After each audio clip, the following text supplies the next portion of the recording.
Pagi itu, seorang anak yatim pemulung berjalan di dekat terminal saat gerimis turun pelan.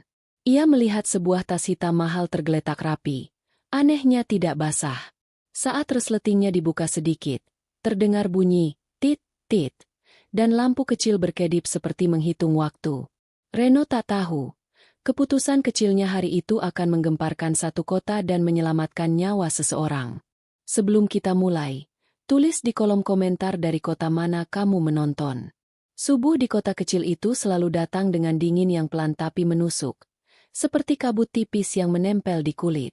Lampu-lampu jalan masih menyala redup, memantulkan warna kekuningan di aspal yang lembab sisa gerimis malam. Di sudut-sudut gang, suara sapu pedagang terdengar lirih, disusul derit gerobak yang baru didorong keluar rumah. Aroma tanah basah bercampur bau sampah dari selokan yang meluap, membuat suasana pagi terasa keras dan apa adanya. Di waktu seperti itu, saat kebanyakan orang masih menggulung selimut, seorang anak yatim bernama Reno sudah berjalan pelan menyusuri trotoar, menenteng karung lusuh yang lebih besar dari badannya. Reno masih belasan tahun, tubuhnya kurus, tapi langkahnya teratur, seolah ia sudah hafal ritme hidup yang tidak memberi banyak pilihan. Ia mengenakan jaket tipis yang warnanya sudah pudar, ujung lengan sedikit sobek, dan sandal yang talinya pernah ditambal berkali-kali. Rambutnya selalu terlihat rapi sekadarnya, bukan karena ia punya banyak, tetapi karena ia terbiasa menjaga dirinya agar tidak makin dipandang rendah. Matanya tajam memperhatikan sekitar, botol plastik yang terselip di bawah bangku, kardus lembab yang ditinggal di depan kios, kaleng minuman yang nyangkut di pinggir selokan. Bagi Reno, benda-benda itu bukan sampah semata, tapi kesempatan untuk bertahan satu hari lagi.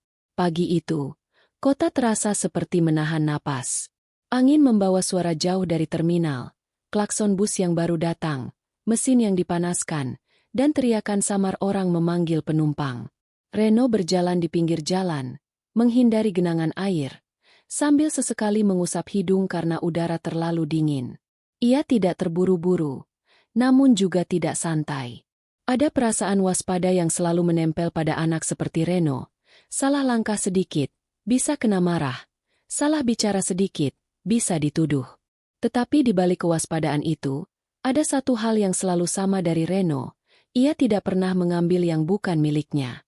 Karena ia tahu, hidup boleh keras, tapi hati tidak harus ikut menjadi keras. Dan di pagi yang sepi itu, langkah Reno akan membawanya pada sesuatu yang sama sekali tidak ia duga. Reno tinggal di sebuah gubuk sempit di pinggir bantaran kali, tempat yang lantainya sering lembab dan dindingnya sudah banyak celah. Atap sengnya tidak selalu rapat. Jadi kalau hujan deras, bunyi tetesan air terdengar seperti ketukan kecil yang tidak berhenti. Di dalam gubuk itu hanya ada beberapa barang, tikar tipis yang sudah kusam, bantal kecil yang isinya mulai kempes, satu panci, satu gelas, dan ember bekas cat yang dipakai menampung air. Tak ada lemari, tak ada meja, apalagi kipas. Malam hari, Reno biasanya tidur dengan jaket yang sama, menutup badan sampai leher supaya tidak menggigil. Kalau angin dari kali sedang kencang, gubuk itu seperti ikut bergoyang pelan, membuatnya harus lebih cepat memejamkan mata agar rasa takut tidak menang. Gubuk itu dulu milik ibunya. Ibunya tidak meninggalkan banyak harta, hanya meninggalkan cara bertahan. Bangun pagi, jangan malas, jangan menyusahkan orang, dan jangan pernah berbohong untuk terlihat hebat. Setelah ibunya tiada, Reno belajar hidup sendiri dengan aturan sederhana itu. Ia tidak punya orang yang mengantar sekolah, tidak ada yang menyiapkan sarapan, dan tidak ada yang menanyakan apakah ia sudah makan atau belum. Kalau perutnya kosong, ia minum air lebih banyak. Kalau hujan menghambatnya memulung, ia menahan lapar sambil menunggu cuaca membaik. Reno bukan anak yang suka mengeluh, bukan karena tidak sakit, tetapi karena ia sudah terbiasa menelan banyak hal sendirian. Meski hidupnya serba kekurangan, Reno tetap berusaha terlihat sopan saat berada di keramaian. Di pasar, beberapa pedagang mengenalnya karena Reno sering membantu hal kecil, memungut kardus yang mengganggu jalan, mengumpulkan sampah plastik di dekat lapak, atau menggeser keranjang yang menghalangi orang lewat. Ia tidak meminta imbalan, hanya berharap tidak diusir. Kadang, kalau ada pedagang yang baik hati, Reno diberi roti yang hampir kedaluarsa atau nasi bungkus sisa dagangan.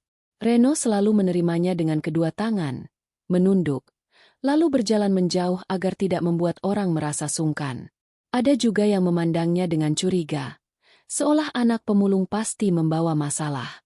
Reno sudah hafal tatapan seperti itu, jadi ia memilih diam dan tidak membalas. Di dalam dirinya, Reno menyimpan satu harapan kecil. Suatu hari ia ingin hidup lebih tenang, punya tempat tinggal yang tidak bocor, dan bisa makan tanpa harus menghitung receh.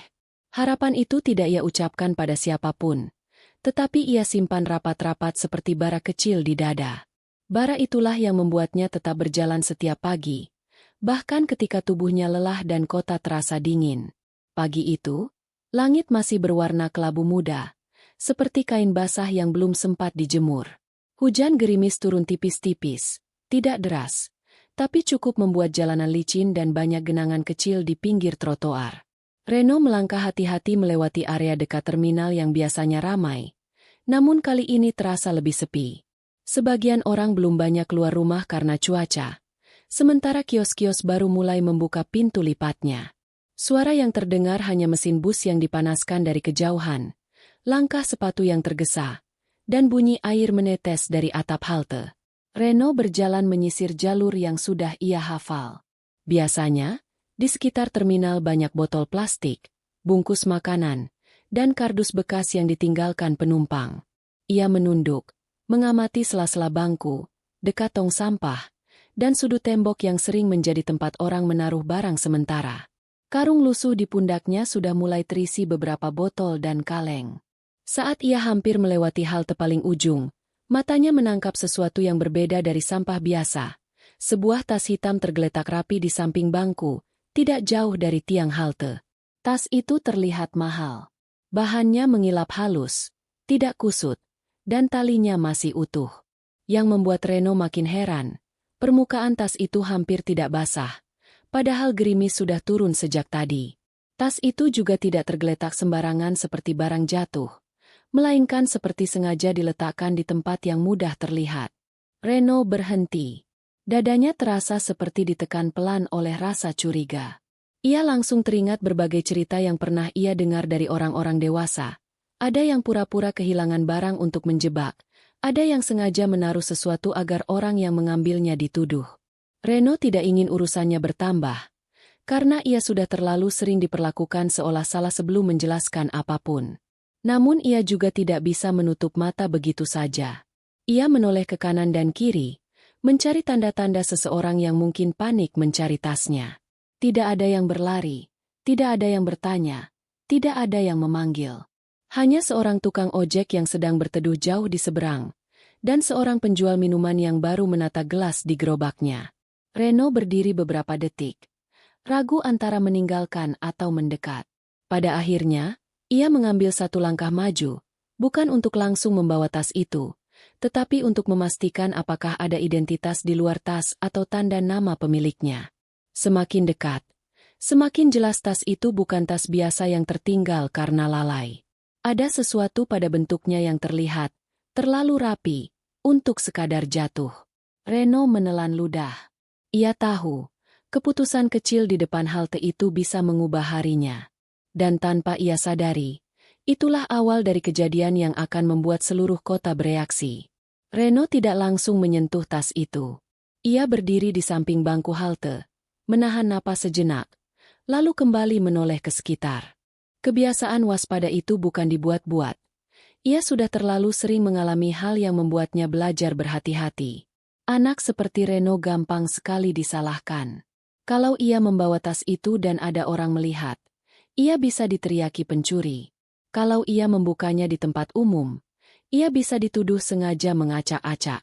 Karena itu, ia mencoba berpikir pelan, mencari cara paling aman agar niat baiknya tidak berubah jadi masalah.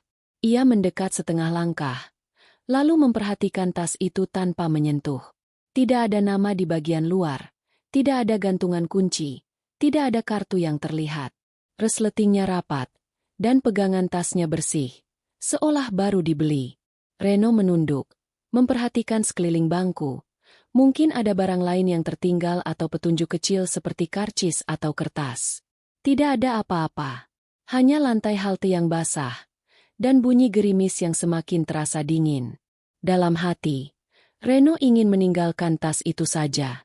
Ia membayangkan kalau ada orang yang sengaja menaruhnya untuk menguji, atau lebih buruk, untuk menjebak. Tetapi ada rasa lain yang ikut menekan.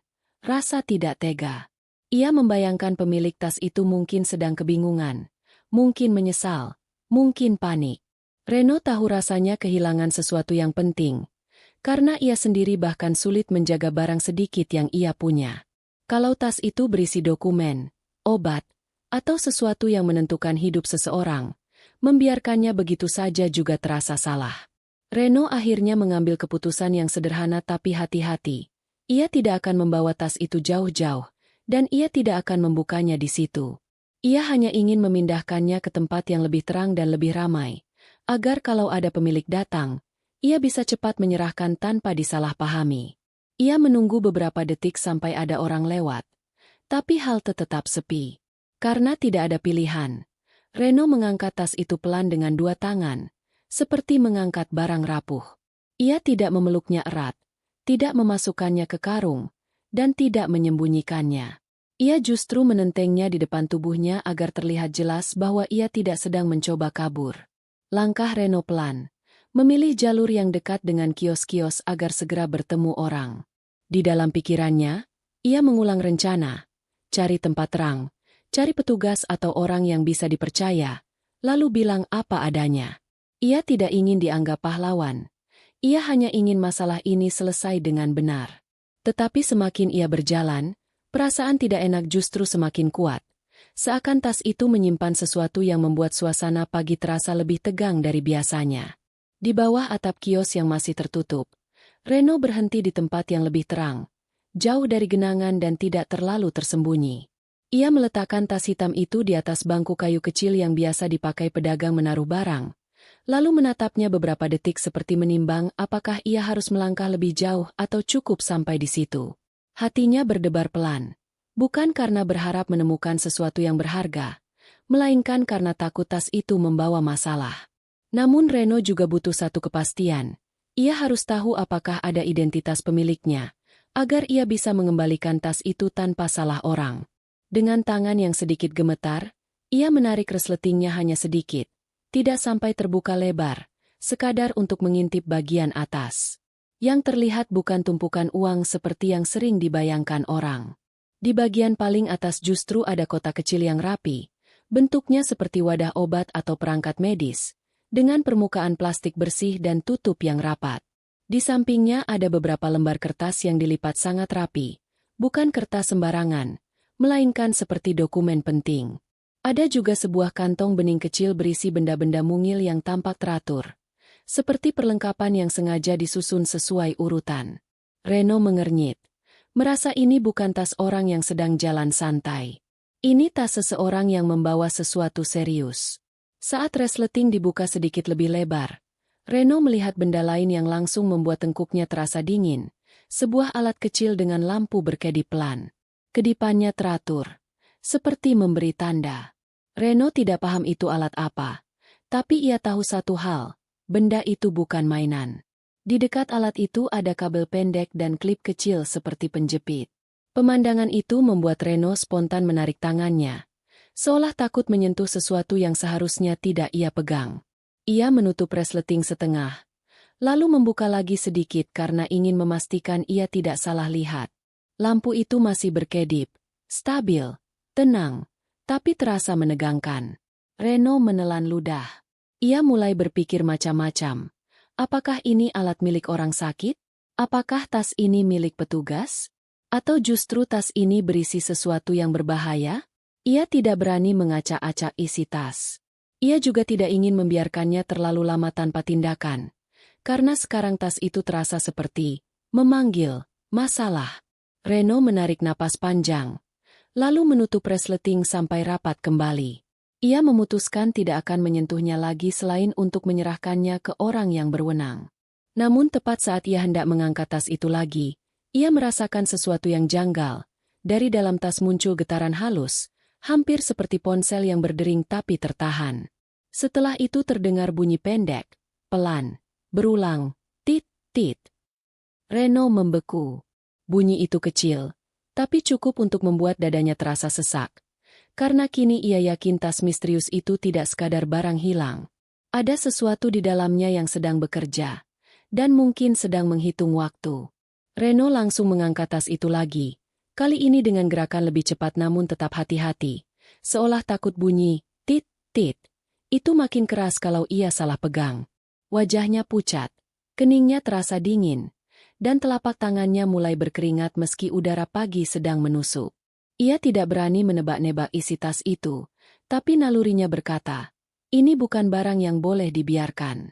Ia memilih berjalan menuju pos keamanan terminal, tempat yang menurutnya paling aman untuk menyerahkan tas tersebut. Langkahnya dipercepat, melewati deretan kios yang baru setengah buka, melewati tukang ojek yang masih berteduh, dan melewati beberapa penumpang yang baru turun dari angkot. Namun keadaan tidak semudah itu. Tas hitam yang terlihat mahal di tangan anak pemulung langsung menarik perhatian orang. Dua orang dewasa yang lewat menoleh, lalu melambatkan langkah. Seorang penjual minuman menatap curiga dari balik gerobaknya. Ada juga yang berbisik, suaranya pelan tapi cukup terdengar, membuat Reno semakin gugup. Reno ingin menjelaskan, tapi ia tahu penjelasan di tengah jalan sering dianggap alasan. Ia memilih diam, menundukkan kepala, dan terus berjalan lurus agar tujuannya jelas. Semakin ia menahan diri, semakin besar rasa takutnya. Takut disalahpahami, takut ditahan, takut dituduh sebelum sempat menyerahkan tas. Bunyi dari dalam tas masih terdengar, kadang seperti getaran pendek, kadang seperti tanda peringatan yang tertahan. Reno mencoba menahan tas itu agak jauh dari tubuhnya, bukan karena jijik, tapi karena ia benar-benar tidak tahu apa yang sedang aktif di dalamnya. Di beberapa langkah berikutnya, bunyi tit, tit, terasa sedikit lebih rapat. Bukan makin keras, tetapi makin sering. Reno makin panik. Namun ia tetap berusaha terlihat normal. Ia memperhatikan lantai agar tidak terpeleset, menghindari orang-orang yang mendekat, dan sesekali menoleh ke belakang karena merasa seperti diikuti tatapan. Saat pos keamanan terminal akhirnya terlihat, Reno seperti menemukan pintu keluar dari kekacauan itu. Namun tepat ketika ia hampir sampai, seorang pria parubaya yang berdiri di dekat halte mengangkat tangan, seolah meminta Reno berhenti. Reno kaget dan spontan melangkah mundur setengah langkah. Pria itu tidak menyentuhnya, tapi tatapannya tajam, penuh curiga. Beberapa orang lain ikut menoleh. Suasana kecil yang tadinya sepi mendadak menegang, seperti ada tali tak terlihat yang ditarik pelan-pelan. Reno ingin lari, tapi ia tahu lari hanya akan membuat semua orang yakin ia salah. Reno menguatkan diri dan terus maju, melewati kerumunan kecil itu dengan napas yang memburu. Ia sampai di depan pos, mengetuk pagar besi kecil, lalu mengangkat tas itu sedikit sebagai tanda ia membawa barang temuan. Di detik itu pula, bunyi di dalam tas berubah makin cepat, seperti menghitung mundur tanpa suara keras. Reno menelan ludah, matanya menatap petugas yang baru keluar, berharap masalah ini segera pindah dari tangannya. Karena ia merasa, kalau terlambat sedikit saja, sesuatu yang buruk bisa terjadi, dan ia tidak akan sanggup menanggungnya sendirian. Di depan pos keamanan, Reno berdiri dengan tubuh kaku, kedua tangannya menahan tas hitam itu agar tidak jatuh. Petugas yang keluar terlihat masih setengah mengantuk, baru saja merapikan topinya, lalu menatap Reno dari ujung kaki sampai kepala. Tatapan itu membuat Reno makin kecil hati. Anak seperti Reno sering dianggap pembawa masalah, jadi ia memilih bicara pelan, jelas, dan tidak banyak alasan. Ia mengatakan bahwa tas itu ditemukan di dekat halte, tidak ada orang yang mengaku, dan di dalamnya ada alat yang berkedip serta bunyi, tit, tit, yang terus muncul. Petugas itu awalnya tidak langsung percaya. Alisnya naik, dan tangan kanannya memberi isyarat agar Reno meletakkan tas. Reno menurut, meletakkan tas di atas meja kecil dekat pos, lalu mundur selangkah agar tidak terlihat menempel pada barang itu. Petugas lalu memegang tasnya sebentar, mengangkat sedikit, menimbang-nimbang seperti memastikan beratnya. Ia sempat mengeluarkan napas pendek yang terdengar seperti keluhan, seolah ini hanya urusan barang hilang biasa. Tetapi sebelum ia sempat bertanya lebih jauh, bunyi dari dalam tas terdengar lagi, kali ini lebih rapat. Lampu kecil yang tadi dilihat Reno pun tampak menyala melalui celah resleting, berkedip teratur, seperti tanda yang tidak ingin diabaikan. Raut petugas berubah. Wajahnya yang tadinya datar mendadak tegang. Ia menoleh ke sekitar, lalu meminta orang-orang yang mulai mendekat untuk mundur. Beberapa orang yang tadi menonton dengan rasa ingin tahu langsung berhenti melangkah. Ada yang refleks menjauh beberapa meter. Petugas itu mengangkat radio kecil, memanggil rekan lain dengan suara lebih serius daripada sebelumnya. Reno bisa mendengar nada, waspada, di situ. Dan hal itu membuat perutnya terasa seperti ditarik. Dalam beberapa menit, 2 petugas lain datang. Salah satunya terlihat lebih senior. Langkahnya cepat dan matanya langsung fokus pada tas. Mereka tidak gegabah membuka, tidak juga langsung mengangkatnya sembarangan. Mereka mengatur jarak, memindahkan tas sedikit ke lantai yang lebih kosong, lalu meminta semua orang menjauh. Salah satu petugas memberi isyarat pada Reno agar berdiri di sisi yang aman. Reno menurut, meski lututnya terasa lemas. Ia ingin menjelaskan lagi bahwa ia tidak melakukan apa-apa. Tetapi situasinya sudah terlalu serius untuk banyak bicara. Orang-orang mulai panik kecil-kecilan. Ada yang mengangkat barang dagangannya buru-buru, ada yang melangkah mundur sambil menutup mulut, ada juga yang berlari kecil meninggalkan area halte. Suara mesin bus yang tadi biasa saja, kini terdengar seperti latar yang menambah tegang. Reno berdiri menahan napas, merasakan tatapan orang berubah, bukan sekadar curiga, tapi juga takut. Ia tidak tahu apakah mereka takut pada tas, atau takut pada kemungkinan bahwa anak pemulung seperti dirinya membawa sesuatu berbahaya. Petugas senior menatap Reno sebentar, bukan dengan marah, tetapi dengan ekspresi yang sulit dibaca, antara ingin memastikan kebenaran dan mencoba menenangkan. Reno menunduk, menggenggam ujung jaketnya sendiri, menahan rasa gemetar. Ia hanya berharap satu hal. Semoga keputusan baiknya menyerahkan tas ini tidak berubah menjadi bencana yang menelan dirinya. Karena bunyi, tit-tit, itu masih ada, terus berulang, seolah memberitahu bahwa waktu sedang berjalan, dan semua orang baru mulai menyadarinya sekarang. Keramaian di terminal berubah seperti air yang tiba-tiba mendidih. Petugas mulai memasang garis pembatas seadanya, tali plastik dan kursi-kursi yang digeser, lalu mengarahkan orang untuk menjauh.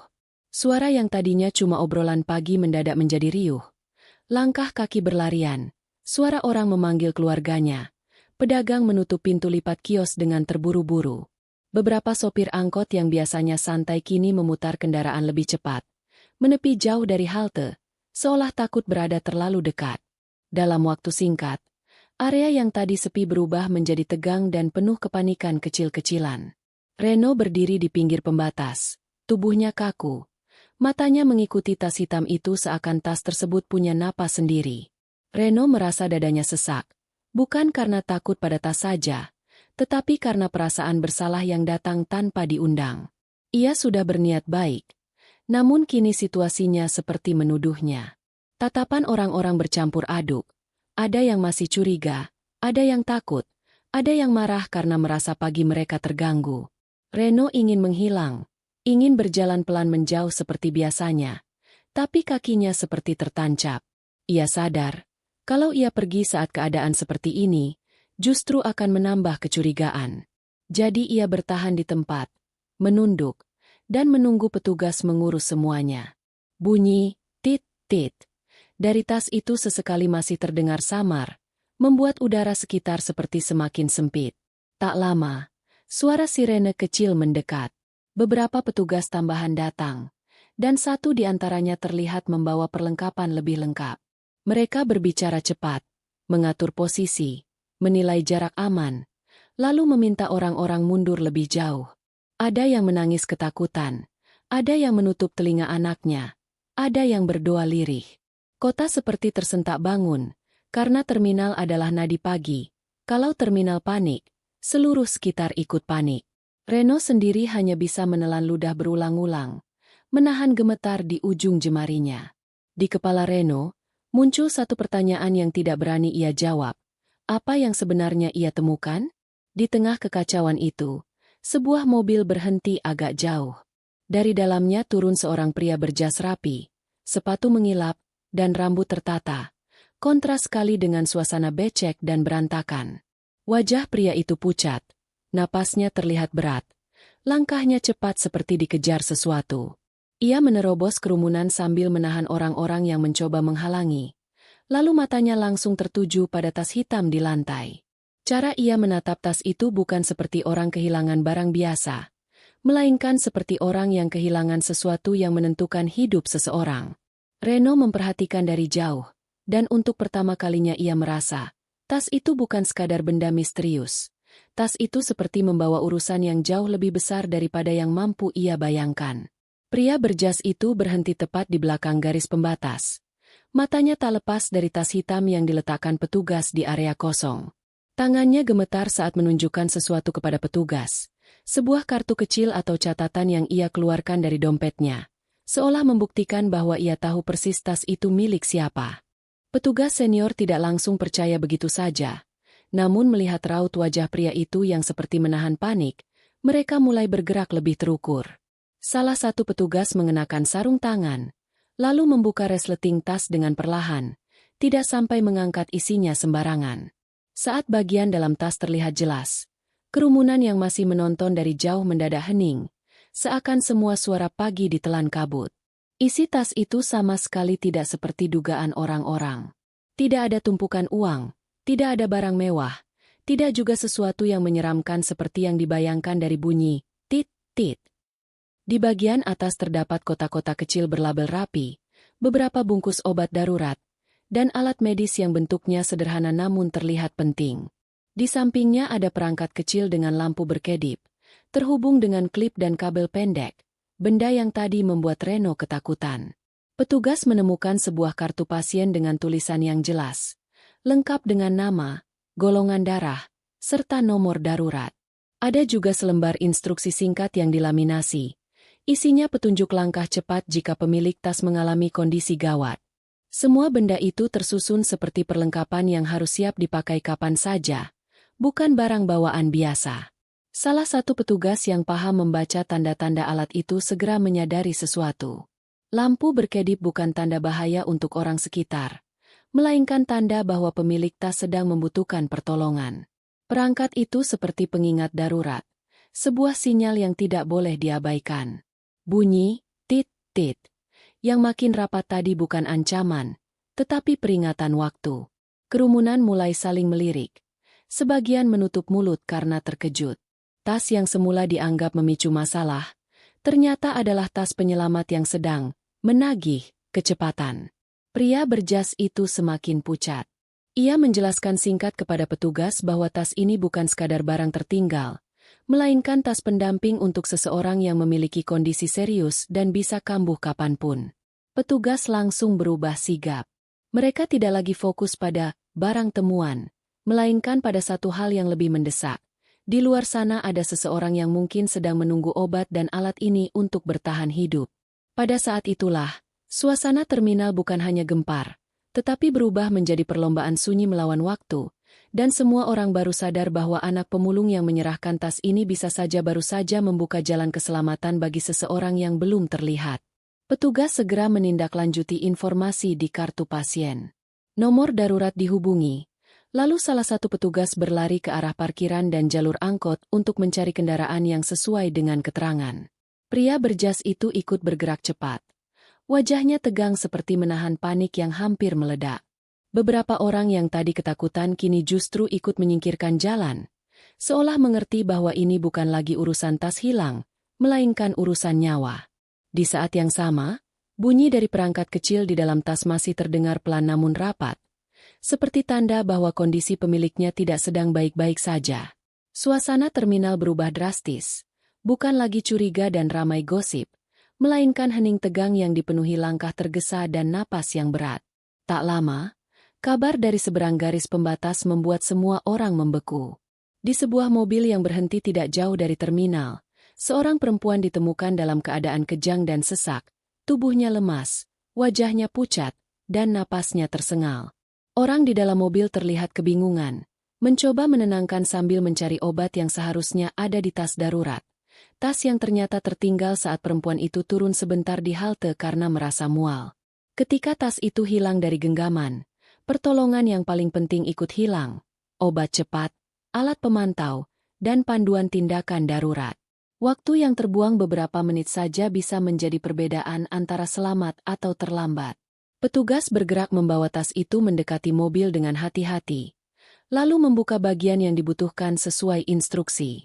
Obat darurat disiapkan, alat pemantau dipasang, dan tindakan cepat dilakukan sebagaimana tertulis di lembar panduan.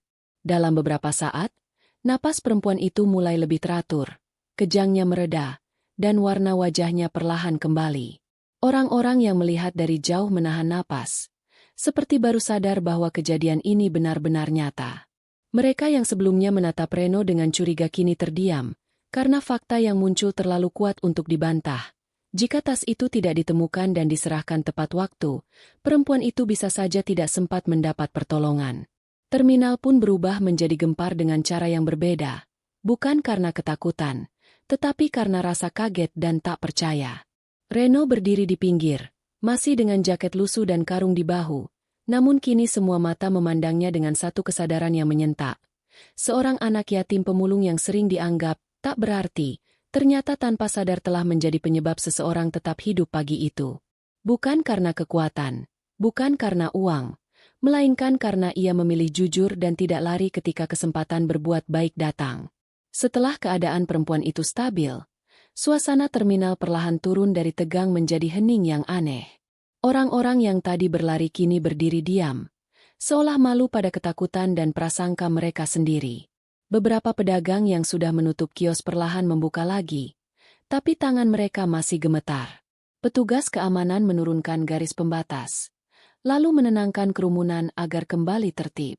Di dekat mobil, perempuan itu sudah bisa membuka mata, napasnya lebih teratur, dan tangannya menggenggam erat selimut tipis yang diberikan petugas. Pria berjas yang tadi pucat kini menunduk berkali-kali, matanya merah, seperti baru saja lolos dari sebuah kehilangan yang hampir terjadi. Pria itu lalu berjalan mendekati Reno. Langkahnya tidak lagi tergesa, tetapi berat, penuh rasa syukur yang sulit disembunyikan. Ia berhenti di depan Reno, menatap anak itu lekat-lekat, seakan ingin memastikan bahwa penyelamat perempuan itu benar-benar anak yang berdiri di hadapannya. Tanpa banyak kata, pria itu menunduk dalam-dalam, seperti memberi hormat. Tangannya merogoh saku, mengeluarkan beberapa lembar uang, lalu menyodorkannya. Namun Reno tidak langsung mengambil. Bukan karena sok kuat, tetapi karena ia merasa kebaikan yang ia lakukan bukan untuk dibayar. Ia hanya ingin tas itu kembali pada pemiliknya dan urusan selesai tanpa masalah. Melihat sikap Reno, pria itu menarik napas panjang, lalu mengubah caranya. Ia meminta petugas memanggil saksi, beberapa pedagang dan tukang ojek yang tadi melihat, agar semua jelas. Tas itu memang ditemukan Reno, diserahkan dengan benar, dan justru menyelamatkan nyawa. Petugas mengangguk, mencatat kejadian, dan menepuk bahu Reno pelan. Tanda bahwa anak itu tidak salah apa-apa. Satu persatu orang mulai mendekat, bukan untuk menuduh, melainkan untuk mengucap terima kasih dengan wajah menahan haru. Ada yang memberi roti, ada yang menyodorkan air hangat, ada yang hanya menatap Reno sambil mengusap mata. Reno tetap menunduk, pipinya hangat, matanya berkaca-kaca. Ia bukan terharu karena dianggap hebat, tetapi karena untuk pertama kalinya, ia merasa diperlakukan sebagai manusia yang dipercaya. Pagi itu, di tempat yang biasanya membuatnya merasa kecil, Reno justru menemukan bahwa kejujuran bisa mengubah cara orang memandang. Ia lalu mengangkat karung lusuhnya kembali, bersiap melanjutkan langkah seperti biasa. Namun sebelum pergi, pria berjas itu berjanji akan memastikan Reno tidak lagi berjalan sendirian menghadapi hidup. Reno tidak menjawab panjang, hanya mengangguk pelan, karena ia tidak ingin berharap terlalu tinggi. Dan ketika Reno berjalan menjauh di bawah gerimis yang mulai reda, kota kecil itu menyimpan satu cerita yang akan dikenang. Bukan tentang tas misteriusnya, tetapi tentang seorang anak yatim pemulung yang memilih tetap benar di saat orang lain mudah menuduh. Hari itu, satu nyawa terselamatkan, dan pada saat yang sama, Hati banyak orang juga seperti ikut diselamatkan dari prasangka.